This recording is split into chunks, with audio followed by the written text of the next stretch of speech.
Assalamualaikum warahmatullahi wabarakatuh. Salam dan bahagia. Teman-teman yang berbahagia, kembali bersama saya, Astarius Mahardika. Pada kesempatan kali ini saya akan berbagi tentang modul ajar dasar-dasar teknik otomotif untuk SMK program keahlian teknik otomotif.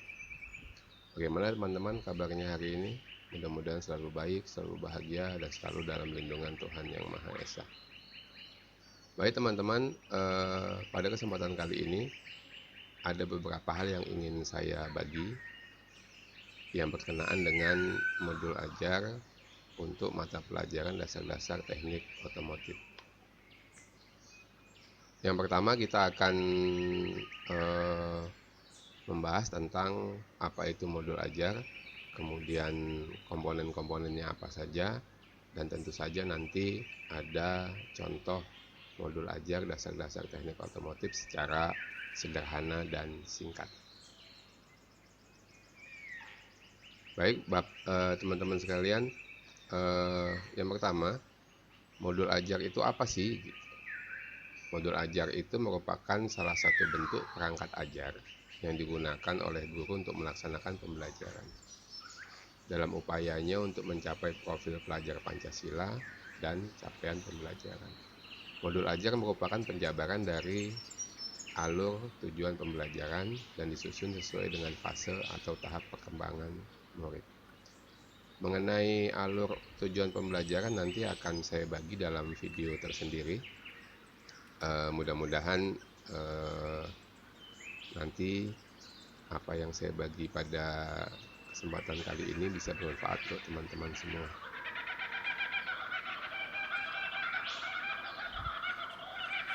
Berikutnya adalah komponen modul ajar. Nah, komponen modul ajar ini sekurang-kurangnya berisi tentang tujuan pembelajaran, kemudian langkah pembelajaran. Langkah pembelajaran ini mencakup media pembelajaran yang akan digunakan. Juga modul ajar harus mencakup asesmen serta informasi dan referensi belajar lainnya. Kemudian komponen modul ajar tadi itu minimal, artinya bisa ditambahkan sesuai dengan mata pelajaran dan kebutuhan teman-teman sekalian. Teman-teman sekalian diberi kebebasan untuk mengembangkan komponen dalam modul ajar sesuai dengan konteks lingkungan dan kebutuhan belajar siswa. Jadi modul ajar yang nanti coba saya bagikan ini bisa saja dimodifikasi, bisa saja dikreasikan sesuai dengan kebutuhan teman-teman di sekolah masing-masing, sehingga dia dinamis, modul ajarnya dinamis, setiap pertemuan bisa saja berubah atau bertambah komponen-komponen modul ajarnya. Selanjutnya saya coba membagikan secara singkat dan sederhana contoh modul ajar untuk dasar-dasar teknik otomotif. Pada kesempatan kali ini saya mencoba mengambil domain untuk alat ukur jangka sorong. Karena sebagai contoh, alat ukur jangka sorong ini bisa diselesaikan dalam satu pertemuan sehingga bisa singkat modul ajar yang saya buat. Baik, yang pertama, halaman depan atau halaman muka. Halaman depan ini sifatnya fleksibel, teman-teman. Boleh dikreasikan sesuai dengan kebutuhan teman-teman. Ini saya buat contohnya sangat sederhana, mencakup nama mata pelajarannya, kemudian logo sekolah, nama sekolah, alamat sekolah, dan tahun pembuatan. Untuk teman-teman silahkan dikreasikan sesuai dengan kondisi masing-masing. Berikutnya adalah identitas modul. Identitas modul ini berisikan nama sekolah, kemudian nama penyusun, tahun pelajaran dan semesternya, kemudian fase, kelas, alokasi waktu, dan mata pelajaran. Nah, alokasi waktunya ini 4x45 menit ini sebenarnya menggunakan perhitungan umum di awal secara menyeluruh gitu. Untuk lebih lanjut nanti perhitungan alokasi waktu sehingga bisa ditemukan 4 jam untuk satu pertemuan. Nanti akan saya bahas dalam video tersendiri. Yang selanjutnya informasi umum modul. Yang pertama ada elemen. Elemen ini didapat dari capaian pembelajaran.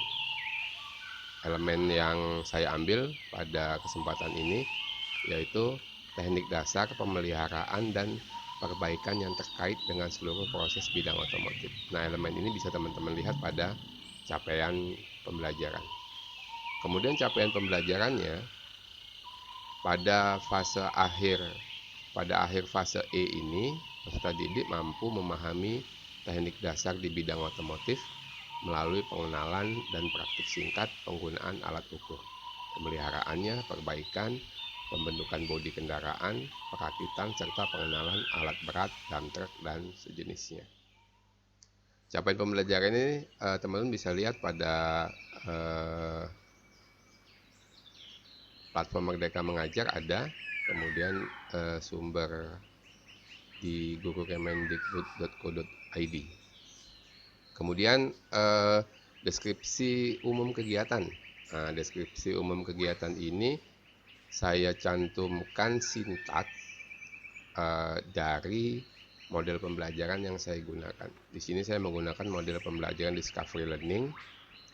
Sintaknya yang pertama memberi stimulus, kemudian ada problem statement, kemudian ada collecting data, ada analyzing data, verifying, kemudian generalization. Kemudian domain kata kuncinya itu jangka sorong, profil pelajar Pancasilanya beriman, bertakwa kepada Tuhan Yang Maha Esa Indonesia dan berakhlak mulia, berkebinekaan global, gotong royong, mandiri, bernalar kritis dan kreatif.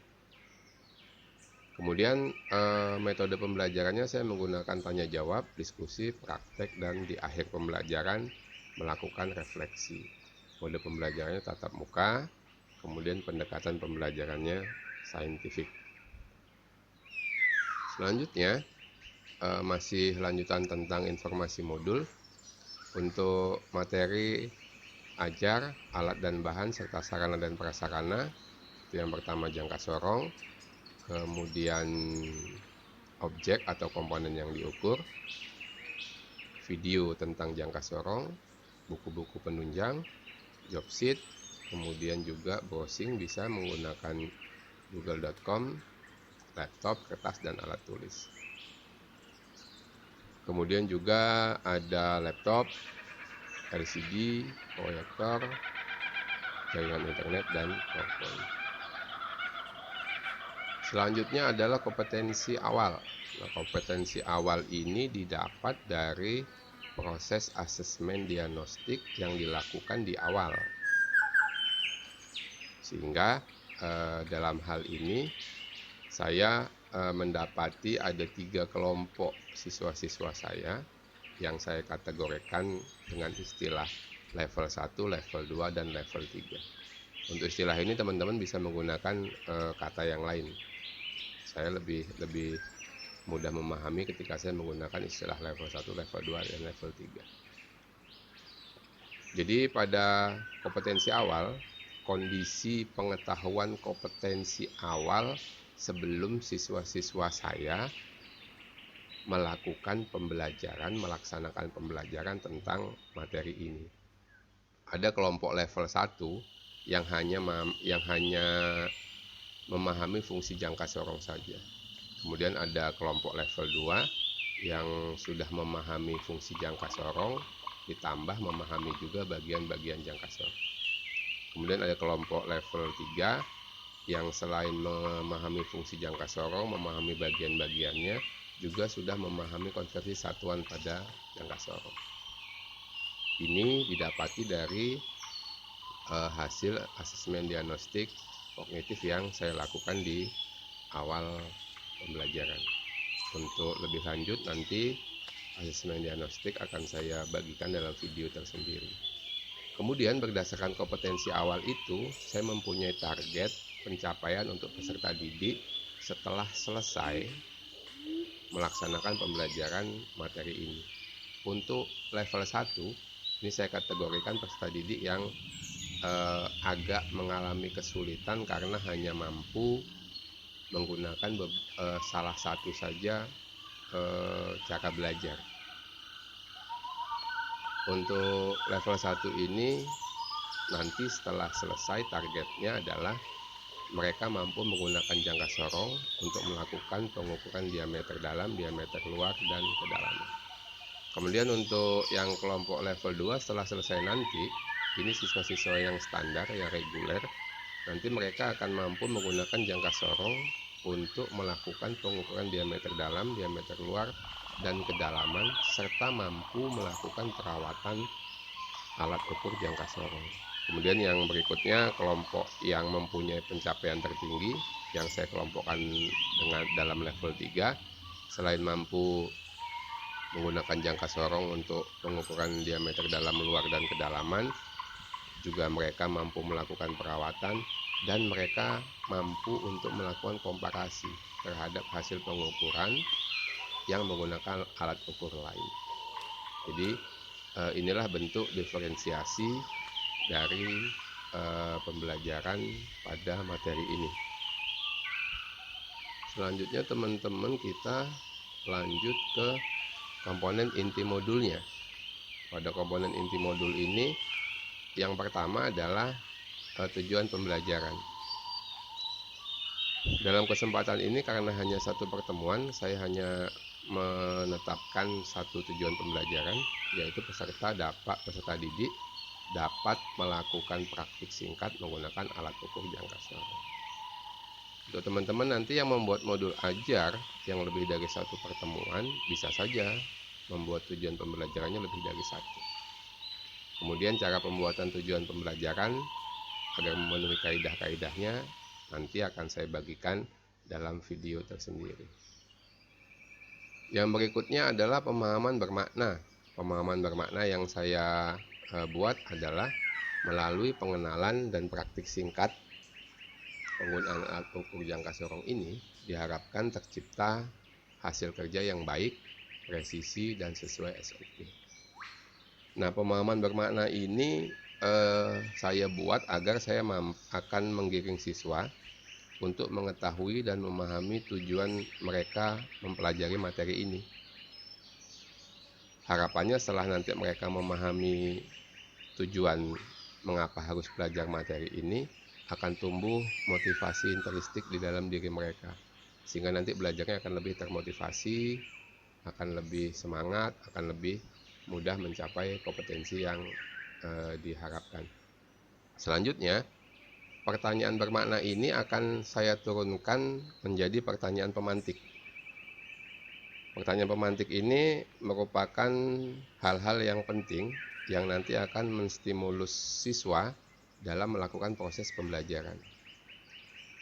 Yang saya susun di sini yang pertama, pertanyaan pemantik yang pertama, bagaimana jika saat kita bekerja, komponen atau alat yang kita gunakan tidak sesuai ukurannya?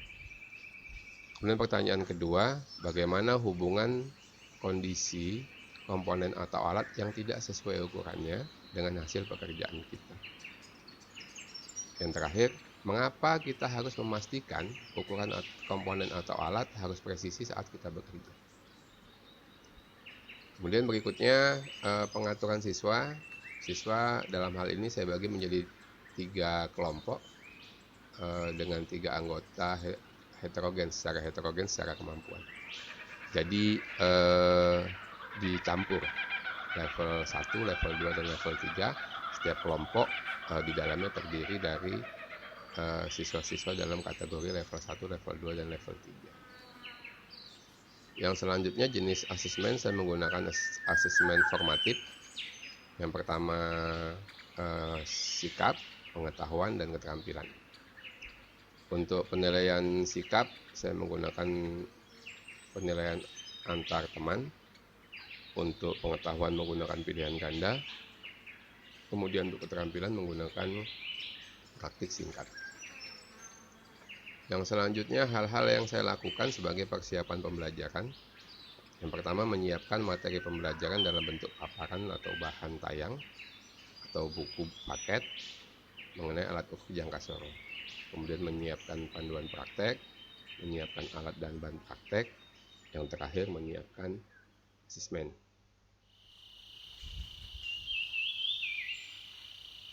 Yang berikutnya adalah kegiatan pembelajarannya. Kegiatan pembelajarannya ini saya buat sangat sederhana, teman-teman bisa memodifikasinya dengan lebih rinci.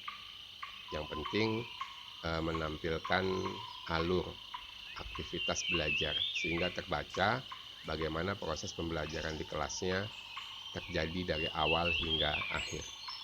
Di sini saya membuat yang pertama kegiatan pendahuluan, itu durasi 10 menit. Di sini peserta didik akan menjawab salam pembuka dan memulai kegiatan dengan doa. Kemudian peserta didik menyimak penjelasan tujuan pembelajaran yang akan dicapai. Peserta didik bersama guru menyepakati aturan yang akan dilaksanakan selama pembelajaran berlangsung. Kemudian peserta didik merespon pertanyaan pemandu. Nah, teman-teman boleh dibuat secara rinci, misalnya yang pertama misalnya aktivitas yang dilakukan murid misalnya. Ditambahkan dengan aktivitas yang dilakukan oleh guru. Boleh saja misalnya guru memberikan salam, peserta didik menjawab salam. Kemudian guru meminta salah satu siswa untuk memimpin doa sebelum kegiatan dimulai. Peserta didik memulai kegiatan dengan doa. Bisa seperti itu, teman-teman. Silakan dilakukan sesuai dengan kondisi teman-teman semua. Kemudian yang berikutnya kegiatan inti. Kegiatan inti ini saya memberikan durasi 150 menit. 150 menit itu yang pertama, peserta didik diberi stimulus tayangan video tentang penerapan pengukuran menggunakan jangka sorong, perawatan jangka sorong, dan komparasi hasil pengukuran dengan alat ukur lainnya.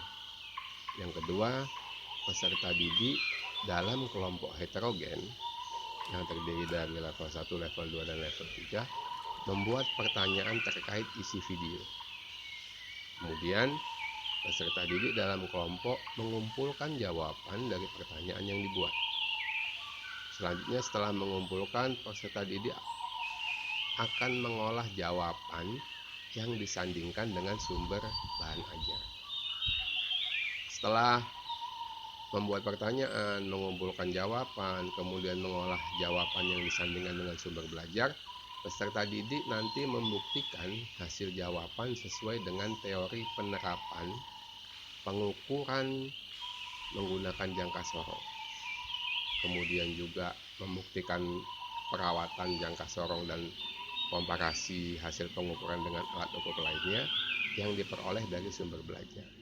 Nah, pada langkah ini siswa-siswa akan membuktikan apakah jawabannya sesuai dengan berbagai sumber belajar yang mereka cari dan mereka punya.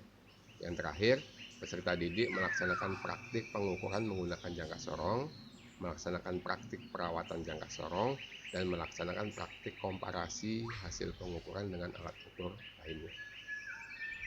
Pada kegiatan inti ini, sintak pada model discovery learning harus dilakukan semua, dari stimulus sampai generalization harus dilakukan semua. Kemudian yang terakhir, kegiatan penutup. Pada kegiatan penutup saya memberikan durasi 20 menit. Yang pertama nanti akan melakukan refleksi. Caranya peserta didik akan menjawab pertanyaan-pertanyaan refleksi mengenai pembelajaran yang telah dilaksanakan. Nanti dibagikan kertas, kemudian diberikan pertanyaan refleksi, kemudian nanti mereka akan menjawab pertanyaan itu, kemudian nanti akan dibacakan secara sampel. Kemudian peserta didik dan guru mengakhiri pembelajaran dengan doa. Itu teman-teman untuk kegiatan pembelajarannya. Nah, durasi waktu yang 10, 150, 20, total 180 menit ini diambil dari tadi 4 jam pelajaran, satu pertemuan 4 jam pelajaran dikali 45 menit, sehingga didapat 180 menit, kemudian dicacah menjadi kegiatan pendahuluan 10 menit, kegiatan inti 150 menit, kemudian kegiatan penutup 20 menit. Selanjutnya teman-teman, setelah kegiatan pembelajaran, kita akan melihat contoh-contoh asesmen yang saya buat sesuai dengan modul ajar yang saya susun ini. Tadi saya menyusun asesmen formatif menjadi 3. Yang pertama sikap, pengetahuan, dan keterampilan. Untuk yang sikap, saya menggunakan penilaian antar teman. Ini saya buat instrumen sederhana.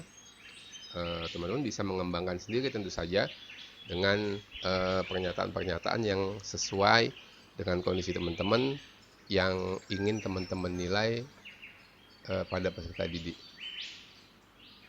Yang pertama, instrumen ini berisikan nama teman yang dinilai, kemudian nama penilainya, kelas dan semesternya, kemudian waktu penilaiannya.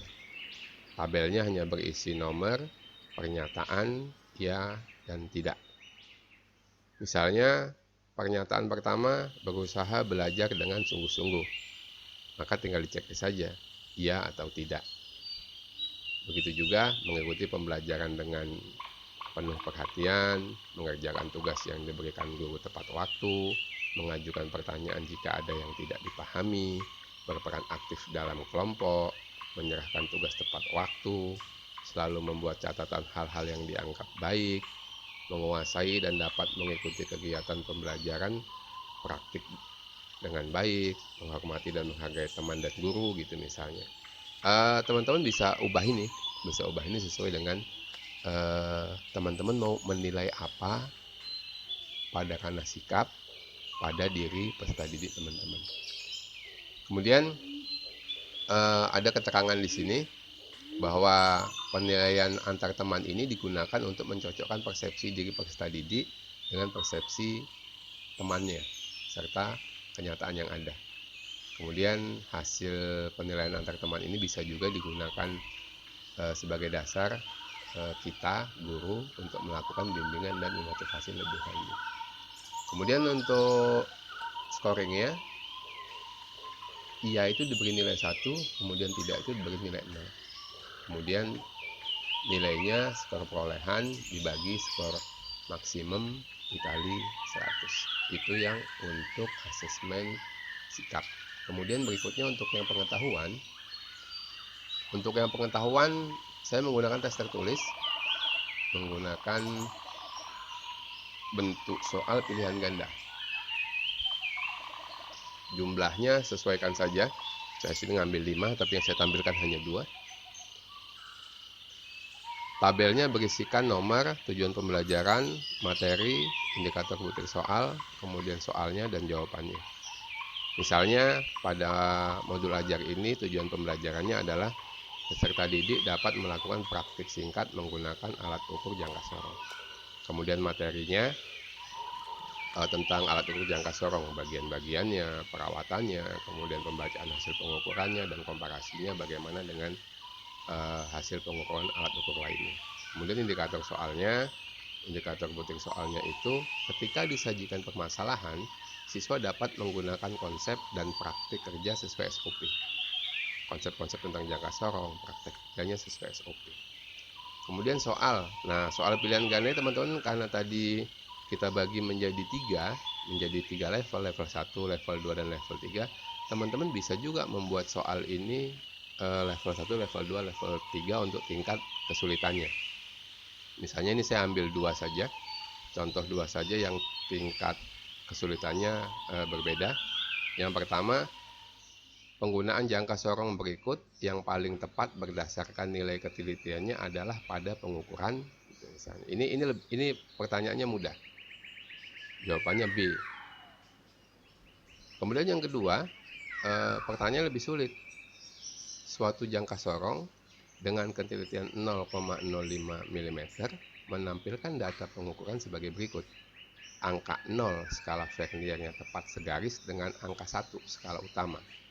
Pembacaan tersebut sama dengan, jadi pada pertanyaan nomor 2 siswa akan menggunakan kemampuan HOTS untuk menjawabnya. Jadi teman-teman boleh membuat variasi soal yang tingkat kesulitannya berbeda pada setiap soalnya. Kemudian nilainya sama, skor yang diperoleh dibagi skor maksimum dikali 100. Kemudian yang terakhir, untuk ranah keterampilan asesmen praktek ini saya menggunakan sangat sederhana rubriknya. Teman-teman bisa buat dengan kriteria yang teman-teman kehendaki untuk mengukur pencapaian praktik siswa seperti apa.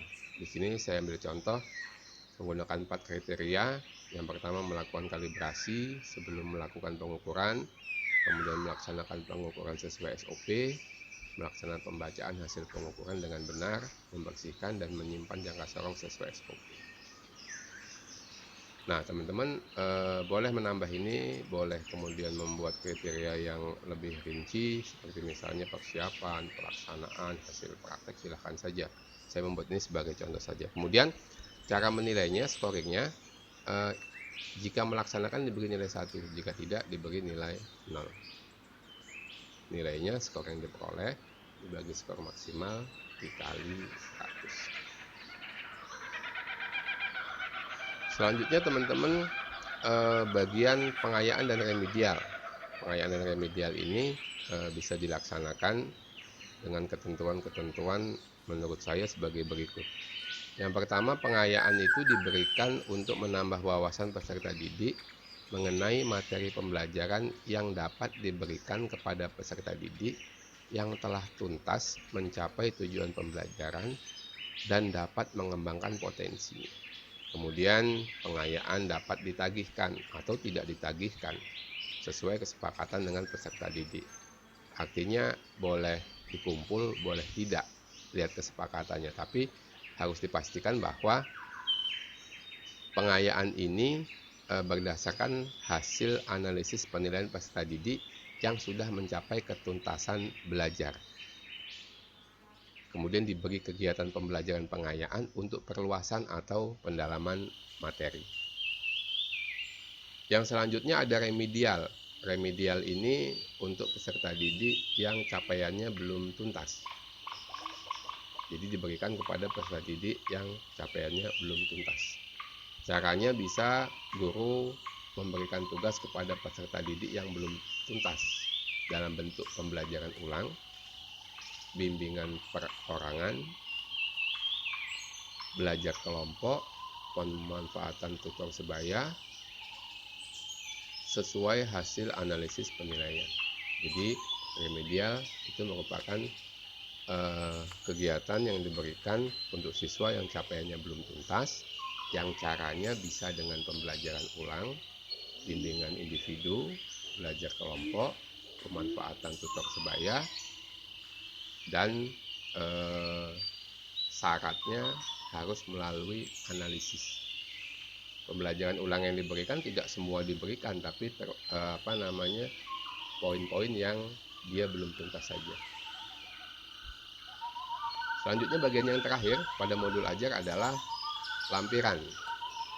Lampiran ini bagian akhir dari modul ajar yang isinya bisa berupa lembar kerja peserta didik, materi, kemudian glosarium, dan daftar pustaka. Nah, untuk lembar kerja peserta didik ini yang ditujukan untuk peserta didik yang bisa dibagi, bisa diperbanyak sesuai kebutuhan untuk diberikan kepada peserta didik. Job sheet, kemudian lembar isian praktik gitu, itu bisa dilampirkan sebagai lampiran pada modul ajar. Yang kedua, materi atau bahan bacaan bagi guru dengan peserta didik. Ini bisa juga dilampirkan. Yang berikutnya, glosarium. Glosarium ini apabila ada kumpulan istilah-istilah baru yang perlu diberi penjelasan lebih dalam, bisa ditulis di glosarium secara alfabet, kemudian diberikan definisi dan artinya. Yang terakhir, daftar pustaka. Daftar pustaka ini adalah sumber-sumber referensi yang digunakan dalam pengembangan modul ajar. Kemudian bisa berupa buku siswa, buku referensi, majalah, koran, situs internet, lingkungan sekitar, dan narasumber. Baik teman-teman, itu saja yang bisa saya bagikan. Mudah-mudahan bermanfaat, mudah-mudahan bisa menjadi salah satu referensi untuk teman-teman semua, terutama bagi teman-teman yang tahun pelajaran besok baru akan menerapkan implementasi kurikulum Merdeka. Terima kasih sekali lagi, mohon maaf banyak sekali kekurangan. Mohon masukan dan koreksinya. Saya Ri, wassalamualaikum warahmatullahi wabarakatuh. Salam dan bahagia.